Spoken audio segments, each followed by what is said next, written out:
자, 이동영 작가가 휴가를 떠난 동안 저에게 있는 비밀 병기, 바로 최강 병기입니다. 최강 기자와 최강 변호사와 함께 오늘의 이슈도 시원하게 풀어드리겠습니다. 신장식 변호사 나오셨습니다. 안녕하십니까? 네, 안녕하세요. 네.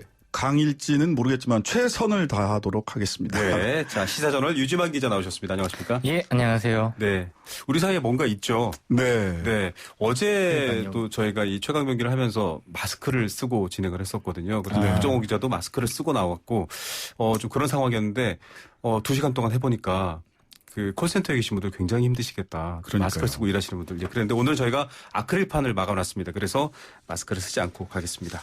자, 그래서 지금 이렇게 제가 설명드린 것처럼 코로나 상황이 심각지 않은데 언론계나 법조계도 지금 굉장히 심각해요. 특히 취재기자분들 지금 굉장히 어렵죠. 예, 취재기자들은 전부 다 일단 현장에서 일단 뭐 경계령이 이미 다 떨어진 상태고. 네.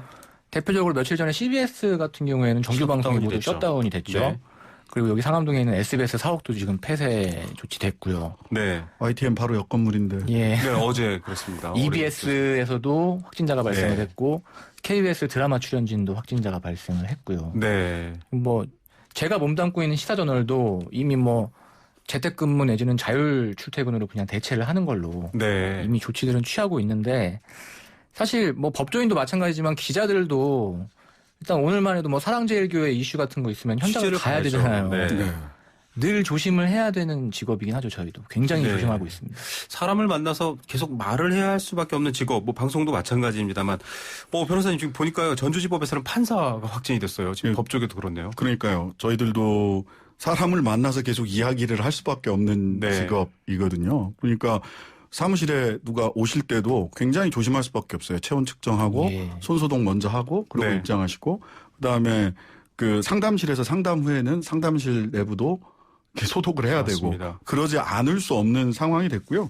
최근에는 어제 오늘 사이에 우리나라에서 뭐 몇 위 순위권 안에 들어가 있는 대형 로펌에서 이쪽 대형 로펌에서 저쪽 대형 로펌으로 이직을 하신 변호사님이 네. 한 바퀴 쭉 돌면서 인사를 했는데 양쪽이 다 지금 아이고. 뚫려버린 거예요. 그래서 아이고. 그쪽도 굉장히 어려움을 겪고 있죠. 예, 오늘 뭐 재난 문자도 오는데요. 예, 예. 누구누구 이렇게 오지 않고 아예 숫자로 옵니다. 네. 14명, 12명 이런 식으로. 아직까지 제가 지금 하고 있는 저희 법인에서 하는 재판은 연기됐다라고 하는 건 아직은 안 왔는데 네. 이렇게 되면 이전에도 한참 코로나 유행한다고 했을 때 신천지발 코로나 예. 사태 때 재판이 무더기로 연기가 네. 됐었거든요. 그래서 이번에도 또 혹시 다음 주 정도 되면 그런 일들이 또 무더기로 연기되거나 하는 일들이 있을 수도 있겠다. 근데 그렇게 해서라도 막아야 네. 됩니다. 맞습니다. 이게 정말 국민에게 필수적인 기능들입니다. 법 서비스도 마찬가지고요. 이런 것들까지 멈추고 있는데, 자, 이렇게까지 노력하고 다들 방역에 신경 쓰는데 그렇지 않은 분들 때문에 지금 이만저만 국민들이 고생하는 게 아닙니다. 코로나 상황 어떻습니까, 유 기자님? 예, 코로나 상황 뭐 아시겠지만 갈수록 악화하고 있습니다. 방역대책본부 발표에 따르면 21일 0시 기준으로 신규 확진자가 324명 늘어났습니다. 누적 16,670명인데요. 이게 지금 급증 추세거든요. 지난 14일부터 일별로 보면 14일 날 103명이 증가를 했는데 166명, 279명, 뭐 197명 이렇게 늘어나다가 네. 이제 오늘 0시 기준으로 324명, 300명을 돌파를 했습니다. 네. 단 8일 동안 지금 1,900명이 확진이 됐는데요. 네. 문제는 뭐냐면 지금 8월 15일 광복절 집회 이후로 이제 이 확진자가 폭증하기 시작했지 않습니까? 네네. 잠복기를 감안하면 실제로 다음 주의 상황까지 봐야 이제 더 알 수 있다는 얘기가 되는데 이미 300명을 넘은 것 자체가 3월 8일 이후 최다 네. 수치거든요. 그렇죠. 다음 주에는 어떻게 될지 모르는 지금 좀 암담한 상황입니다. 그리고 상대적으로 위험하다고 알려진 고령자가 많아요. 예, 고령자가 많고요.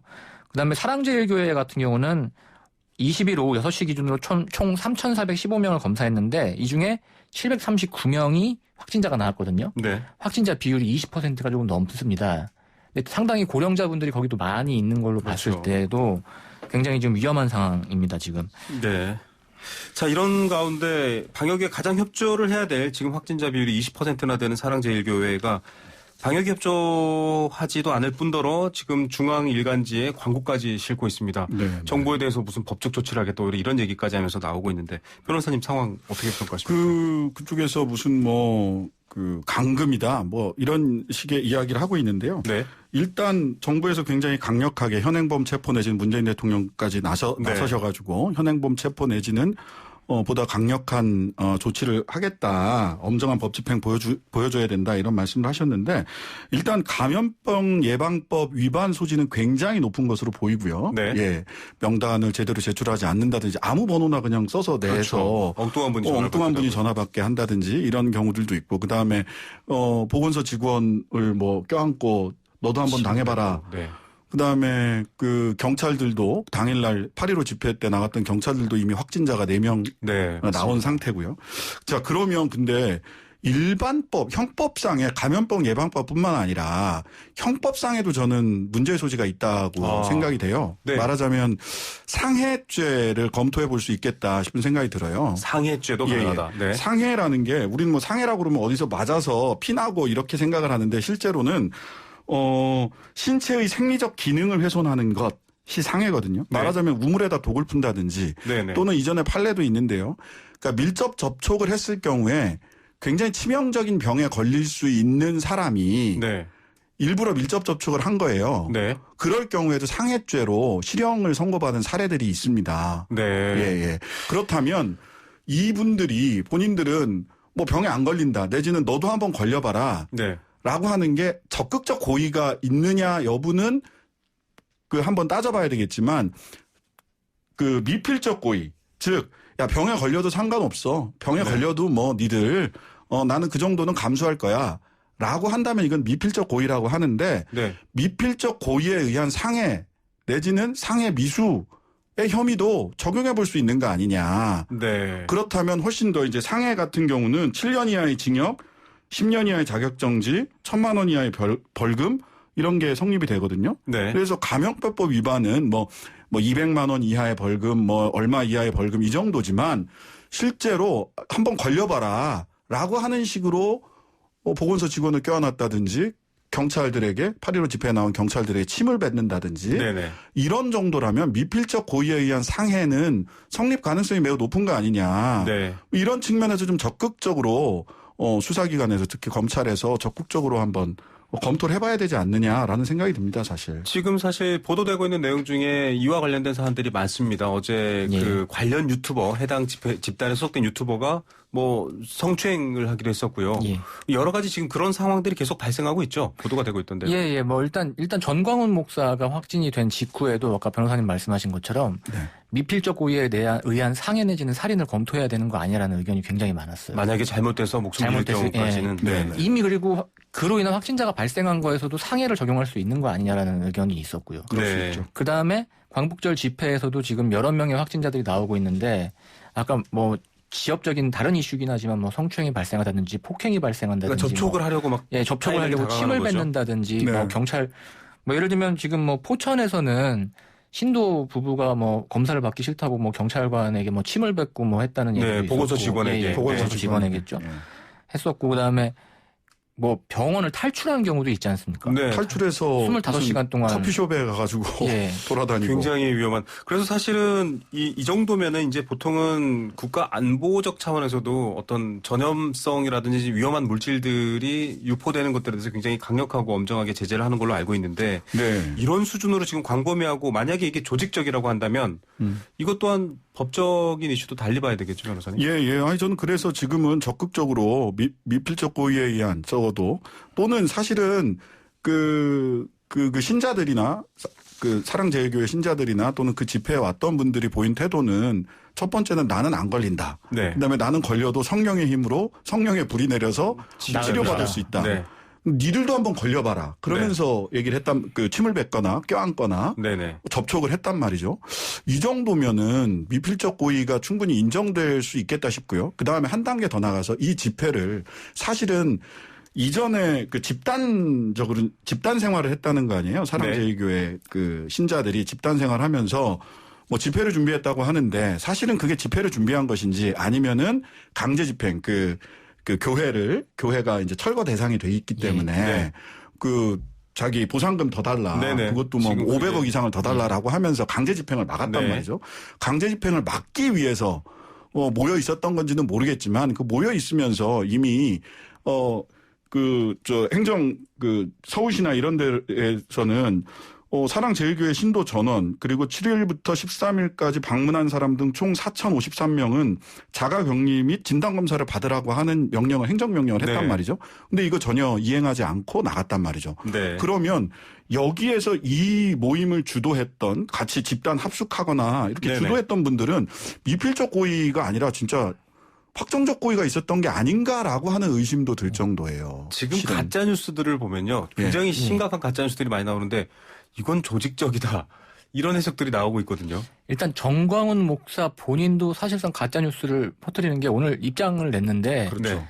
무슨 감염 테러를 시도한다는 자기가 제보를 받았다. 네. 이런 주장을 오늘 또 했어요.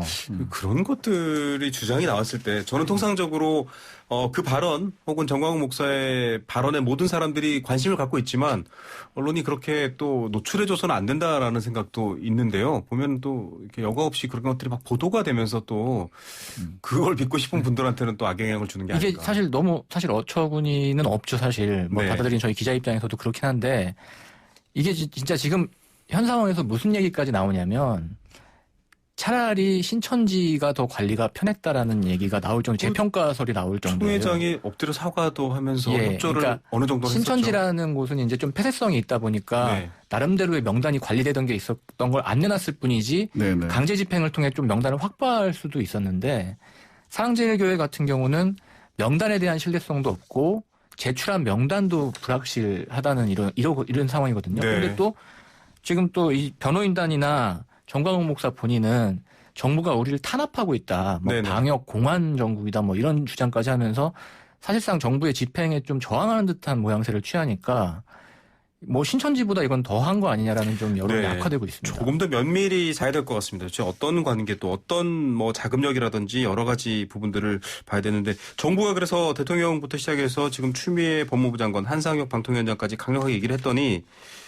이게 월권이다. 뭐 그렇게까지 강력한 대책을 하겠다라고 하느냐라는 또 지적들도 등장했다고 봐요. 변호사님 이거 어떻게 보십니까? 아니 뭐 당연히 저는 안 하면 국민들한테 직무유기다라는 얘기를 이 정도의 강력한 의지 표명을 오늘 법무부 장관 그다음에 행안부 장관 네. 그다음에 방통위원장 이렇게 세 분이 나오셔가지고 이야기를 쭉 하시는데 아마 오늘 그런 얘기를 안 했으면 그 정도로 엄하게 대처하겠다, 엄중히 대처하겠다라는 얘기를 안 했으면 아마 국민들은 직무유기한다. 정부는 뭐 하냐. 또 이런 얘기 나왔을 반대가 겁니다. 나왔겠죠. 당연한 저는 수순이라고 보고요. 이것을 정치적으로 해석을 해서 또는 자신들이 이렇게 8.15 집회를 개최했던 분들, 그때 연단에 올라갔던 분들이 자신들의 집회를 합리화하고 자신들의 행동을 합리화하기 위해서 정치적으로 해석하고 정치적인 방식으로 대응하는 거는 정말 비겁한 태도라고 봅니다. 네. 자, 뭐, 국민들이 어떻게 판단하실지는 모두 아시지 않을까라는 생각도 듭니다. 이런 상황에서 뭐, 책임론이 아니라 정확하게 상황을 파악하기 위해서라도 지금 재판부, 시위 허가한 이 판사에 대한 비판도 굉장히 큽니다. 국민청원도 20만 명을 넘어섰고요. 네. 아니, 과연 이렇게 될 줄 모르고 허가한 건가? 상황이 예. 엄중하고 정부도 연휴 굉장히 집중했었는데 왜 이렇게 했는가? 말이 많아요. 먼저 신 변호사님부터 얘기해 주시죠. 네네네. 저는 집회와 시위는, 정치적 표현의 자유, 또, 이렇게 표현의 자유의 표현이기 때문에 그 드러나는 형식이기 때문에 굉장히 보호받아야 될 국민의 네. 기본권이라고 생각을 합니다. 다만, 집회와 시위의 자유를 제한할 때 이것이 잣대가 이중적이냐 아니냐가 굉장히 중요하다는 네. 생각이 드는데요. 이 8.15 집회를 허용을 했던 박형순 서울 행정법원 판사가 이전에 2020년 6월 달에는 아시아나항공 노조 등에 대해서는 해당 집회에 코로나19 확진자가 참석할 경우 역학조사 및 방역이 매우 곤란해진다. 네. 라고 하는 이유로 집회를 불허했단 말이죠. 네네.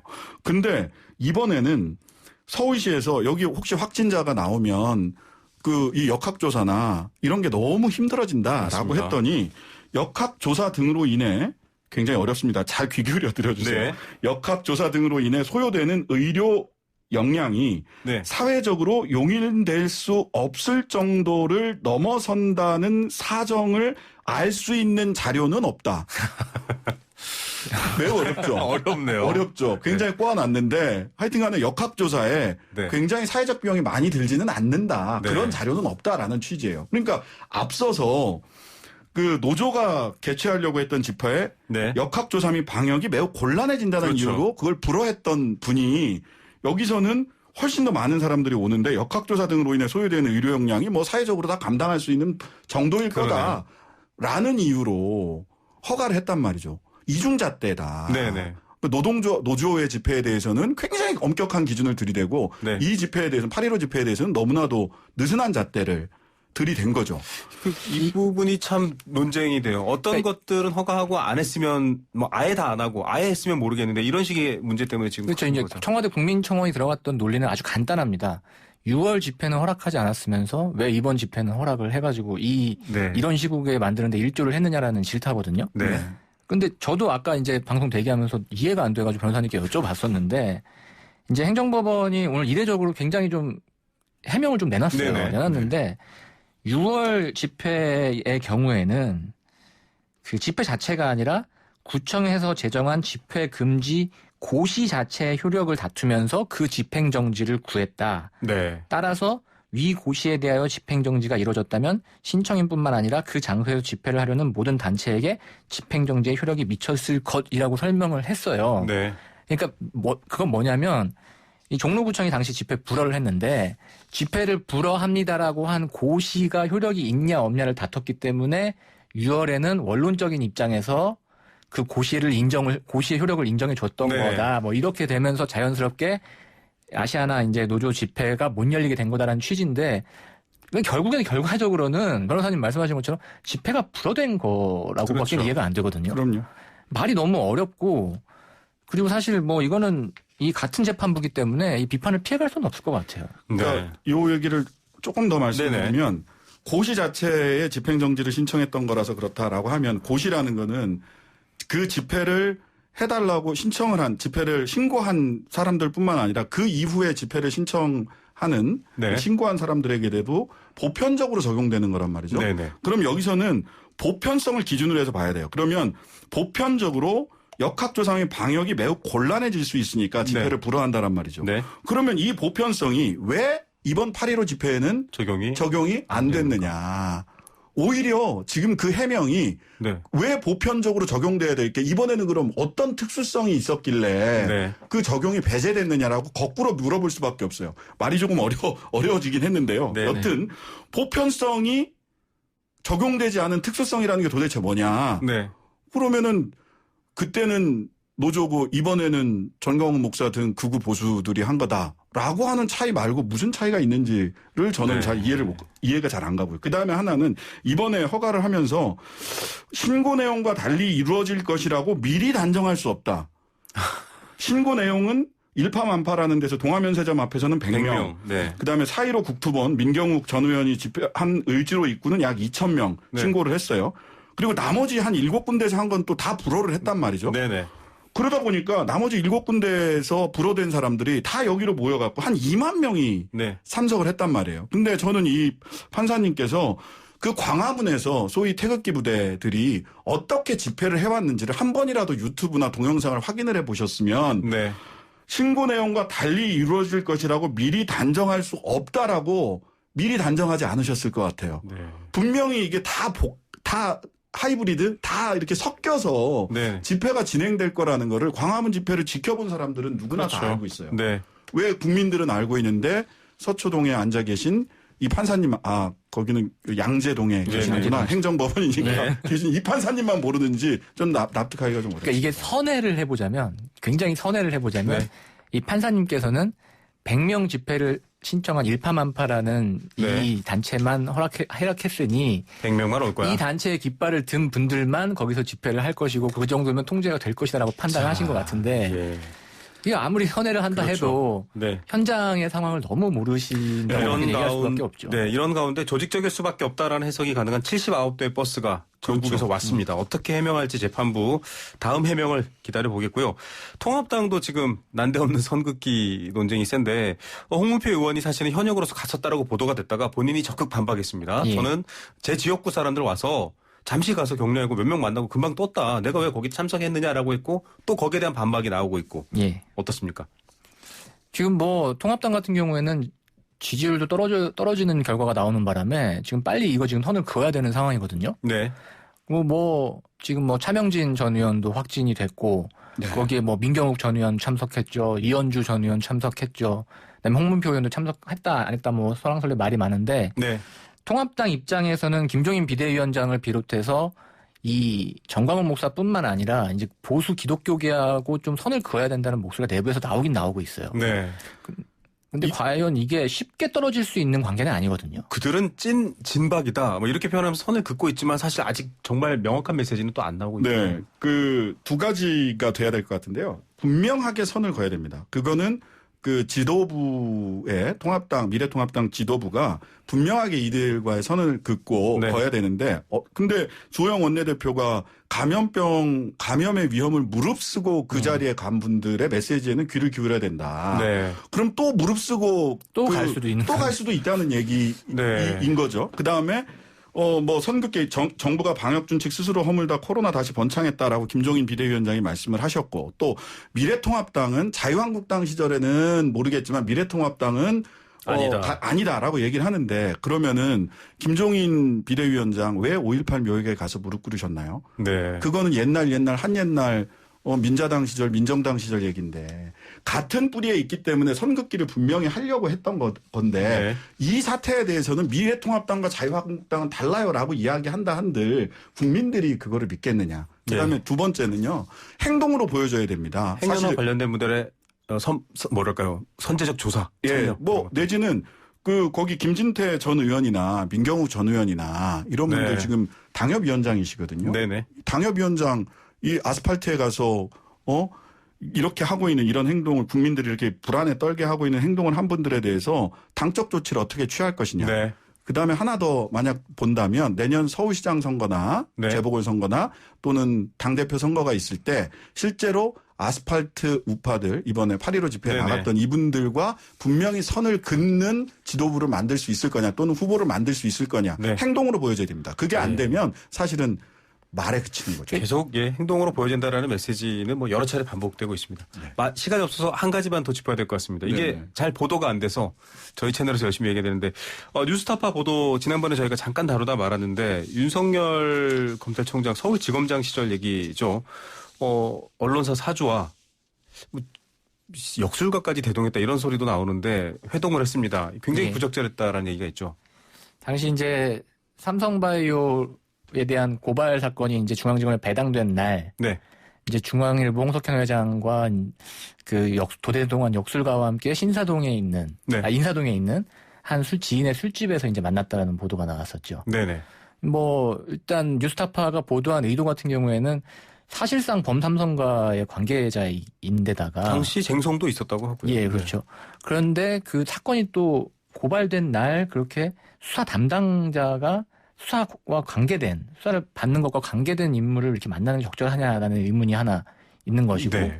거기에 또 역술가를 동원한 것은 또 무엇이냐 뭐 이런 의문을 던진 거죠. 변호사님 어떻게 예, 짧게 방상 부탁드립니다. 이게 홍석현 씨만 만난 게 아니라 연속해서 조선일보, 중앙일보 네네. 이렇게 쭉 만나왔단 말이죠. 네네. 그러면서 방상훈 사장 만났을 땐 이 양반이 뭐 꿈이 그냥 검찰총장만 뭐 중앙지검장만 할 사람이 아니다 이런 얘기가 나오고 네네네. 홍석현 보도가 씨는 됐죠. 역술인을 같이 대동해서 만났다라고 한다면 윤석열 씨는 무엇을 꿈꾸면서 언론사 사주들을 연속해서 만났는가 네. 그리고 지금의 행동은 또 어떠한가를 같이 연계해서 한번 생각해 볼 필요가 있어 보입니다. 네. 왜 만났는가 답변 궁금해집니다. 역시 최강시사네요. 감사드립니다.